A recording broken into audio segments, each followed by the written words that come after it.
صدیق اکبر رضی اللہ تعالیٰ عنہ خلیفہ بنے، اور خلافت کے بعد جو سب سے بڑا معرکہ اور مرحلہ پیش آیا وہ منکرین زکوٰۃ اور منکرین ختم نبوت کا تھا۔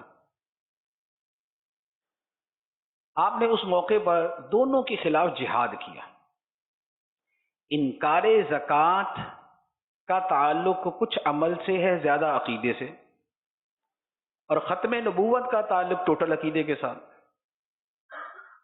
اور صدیق اکبر رضی اللہ تعالی عنہ نے وہاں پر جو ذمہ داری سر انجام دی، اس کا مقام یہ تھا کہ حضرت عبداللہ بن مسعود رضی اللہ تعالیٰ عنہ فرماتے تھے کہ صدیق اکبر رضی اللہ تعالی عنہ نے یوم الردہ میں وہ کارنامہ سر انجام دیا جو اللہ کے نبی دیا کرتے ہیں۔ ایک امت کو سنبھالا نا، امت کو سنبھالا، ان کے عقیدے کا تحفظ کیا، اور اس عقیدے کے منکرین، ختم نبوت کے منکرین کا قلقمہ کیا۔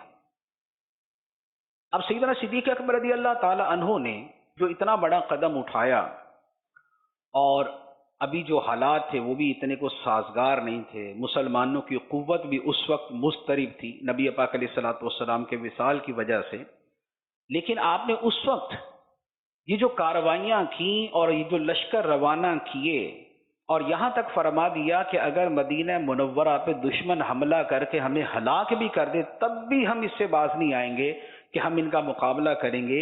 یہ کیا تھا؟ یہ احساس ذمہ داری تھی کہ خلیفہ وقت، خلیفہ مسلمین جب وہ اسلام کا خلیفہ ہے تو اسلام کا تحفظ اور اسلام کی بقا اس کی پہلی ذمہ داری ہے۔